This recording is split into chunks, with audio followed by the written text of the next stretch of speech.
It's time to make jerky. How many of you love beef jerky? You know, it's like the perfect snack for traveling, hiking, getting out for the day.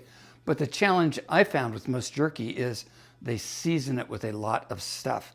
When you're on a carnivore diet, a lot of stuff can create inflammation for you. So we're trying to, in the carnivore diet, eliminate all of the possible inflammatory foods and spices. And most jerky comes with a lot of spices that are inflammatory, all of your peppers, most of the rubs that go on meat. And so we had to find a way to make a jerky we love, but it turned out it was really easy because, well, here's what I did. I bought a meat slicer.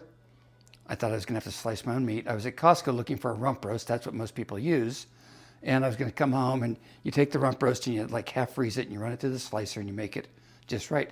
And a friend who I'd never see at Costco walked up to me and said, "What are you buying?" He was in the restaurant business. And I said, "I'm making beef jerky." And Ted said, "Well, Forrest, Costco already slices it for you. And you can get a whole big pack of meat. It's all sliced up. I've cut this so it's ready to go, but I'll get a picture of it to put in here." So this meat is already sliced exactly the right thickness for jerky.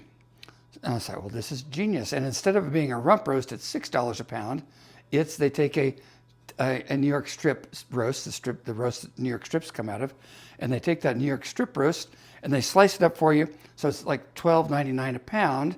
You get about 4 pounds of it, but you come home and it's ready to go. And this has just enough fat in it that we actually really like it. Everybody loves this. And we experimented with some different seasonings, particularly like coconut aminos and soy sauce and Worcestershire sauce. Every time I did one of those, it tasted great, but somebody, especially me, had trouble digesting it. It just, bloated me and inflamed me. So what we've done is we've gone to just salt. Salt, as you get more, your taste buds cleaned out, you go through a cleansing process. Salt and meat is like just about perfect. It does not even need pepper. Now, if you want a little variety, real salt makes a smoked salt.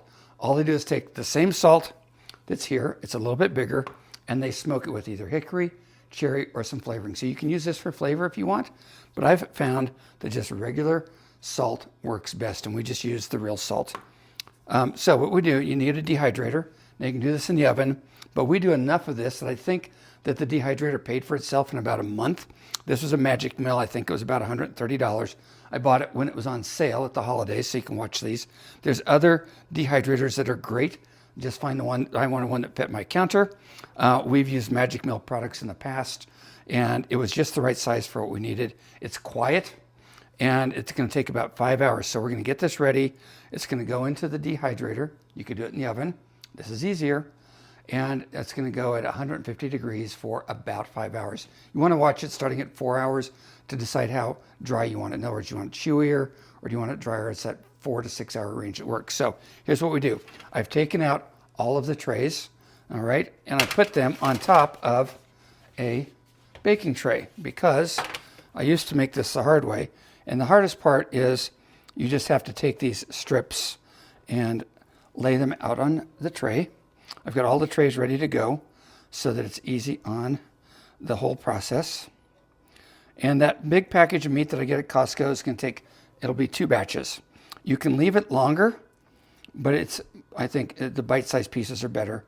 And somebody said, how long does this stay for in your refrigerator? I've heard people say a couple weeks. I do store it in the refrigerator, and it never lasts a couple weeks. Okay, we take it on road trips, we take it when we're out and about. And I need to wash my hands real quick. I'll be right back. Stay there.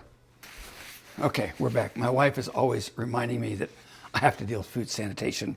I grew up in the woods and you just eat food the way it is. But, okay, so now I used to salt both sides, but it doesn't need to be salted. You're just going to heavily salt one side of this. And you see what happens is the salt goes through and collects on the tray below. So this makes it really simple and easy. I used to set it out on parchment paper and salt both sides. And nobody's complained about the amount of salt. When I did both sides, it was a little too much. So I just heavily salt one side, all right? And then in it goes into here. And we're gonna fill up all of the trays. I forgot that one. So we're gonna fill up all the trays. We're gonna set this for 150 seems to work best. I'm going to set it for about 4.5 hours. I'll check it and see if it needs to go longer or not. You don't want to overcook it. You want it to be just right. And we're going to have about 5 pounds of jerky that I paid, let's see, about $40 for at Costco. So about $40. The other benefit to this is you can pick the quality of meat you want. So you could do it with anything, but this New York strip roast is a great quality. It's got some fat in it, which is nice. We like that. But you could pick out any roast that you want to do this with, slice it and do that. But this saves you having to buy a meat slicer. So I'll get you some pictures when this is done, but a quick, easy carnivore tip for a quick, easy snack. That's Forrest. I'm out for now. We'll see you in the kitchen next time.